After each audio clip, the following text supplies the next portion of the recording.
Lección 3. El proceso jurídico de la romanización de Hispania. Punto primero. La romanización, consideraciones generales, pactos y deditios. Recordar que en el año 218 a.C. las tropas romanas llegan a desembarcar en la península luego de las guerras que se suscitó contra los cartagineses. Este proceso, ¿no?, culmina aproximadamente en el año 19 a.C. Hasta ese momento, los agentes de la romanización fueron básicamente el ejército romano y los colonos que se fueron trasladando a estas ciudades de manera permanente. Casualmente, el ejército romano tuvo un papel excepcional en cuanto a esa presencia continua, pues además se asentaron en las colonias y contraían matrimonio con muchas de las indígenas que vivían en esos lugares. La inmigración también de los colonos y hombres de negocios para la explotación de recursos fue otro de los elementos que generó este aspecto de romanización. Y el derecho romano en esa época era propiamente un privilegio, ¿no? Era un estatus, el status civitas, que era una concesión beneficiosa que era dada a estas personas. Ser ciudadano romano suponía pertenecer a una élite dominadora, estar libre de condición de súbdito y disfrutar de diversas ventajas jurídico-políticas. Casualmente aparece acá el principio de la personalidad de los ciudadanos romanos que tenían plena ciudadanía y podían aplicar el derecho romano a las relaciones jurídicas que se llevaban a cabo. La romanización jurídica fue de carácter gradual, fue de carácter paulatina y se influenció por el derecho indígena, y eso vamos a hablar más adelante, evolucionando para convertirse en lo que se conoce como el derecho vulgar. Hay dos formas de incorporación de estos territorios a Roma. En primer lugar, a través de los llamados feus o pactos, o la deditio o rendición. Cuando se hace referencia a los feudos, es el pacto que realiza el pueblo, ¿no?, romano con el pueblo aliado, sometiéndose de manera voluntaria y de manera pacífica a la autoridad de Roma. Los feudos o foedus, a su vez, podían darse a través de dos formas. El aequum, que era un sometimiento y establecer una plena igualdad, y el inicum, ¿no?, que era un sistema de desigualdad. La ciudad indígena se incorpora con carácter de federada y adquiere la condición de libre, ¿no?, una capacidad, o sea, conserva propiamente su capacidad decisoria. En el caso del inicum, no se reconoce ningún tipo de soberanía y debía seguir los dictados de Roma, además del pago de un estipendio. Otro de los aspectos que se desarrolla en este punto es que si no se llegaban a someter de manera voluntaria, incurrían en deditio. Es decir, Roma tenía la posibilidad o de aniquilarlos y pasaba de su poder todo el territorio, o respetarlas, convirtiéndolas en ciudades dediticias con el pago de un estipendio. Punto segundo, ciudadanos, latinos y peregrinos. Hay que entender que esta es la forma en la que se establecen las posiciones jurídicas de quienes habitan en Roma.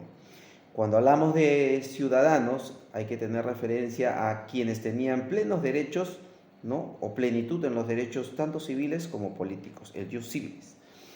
En cuanto a derechos públicos, tenían el derecho al voto en las asambleas, ius suffragi, el acceso a las magistraturas, el ius honorum, el derecho a poder servir en las legiones, el derecho a apelar en los comicios, provocatio ad populum. Y en cuanto a los derechos privados, podían contraer matrimonio, el ius connubii, podían comprar y enajenar, el ius commerci, podían testar, ¿no?, el testamento factio activa, o podían ser objeto o ser designados en un testamento, y ahí hablamos del testamento factio pasivo. Finalmente, tenían también como un derecho privado el poder acudir a los tribunales, el ius actionis. En cuanto a los latinos, eran semiciudadanos, ¿no?, y hay que ver que también habían diversos grados. los latinos vérteres, los coloniari y los iuniari. En el caso de los latinos vérteres estamos hablando de habitantes de las ciudades de Lacio. Tenían 4 de los derechos privados que mencionamos hace un momento y derecho al voto y derecho a servir como aliado. En cuanto a los latinos coloniari, eran aquellos habitantes de las colonias latinas o de territorios considerados de latinidad y tenían todos los derechos privados salvo el ius connubii. En cuanto a los latinos iuniari, hablamos de estos latinos libertos, estos esclavos liberados, sea por una disposición legal o sean manumitados, y solamente tenían la testamenti factio passiva. Finalmente, encontramos a los peregrinos, que eran personas ajenas al mundo del derecho romano, que vivían dentro de las fronteras, pero no tenían ningún derecho ciudadano. Se regían propiamente por el derecho de sus ciudades. Aparecen otras figuras como los bárbaros, que eran aquellos extranjeros, sujetos ajenos al derecho romano, y que se consideraban enemigos todo aquel que luchaba contra Roma. Los hispanis también eran considerados peregrinos bajo estas características.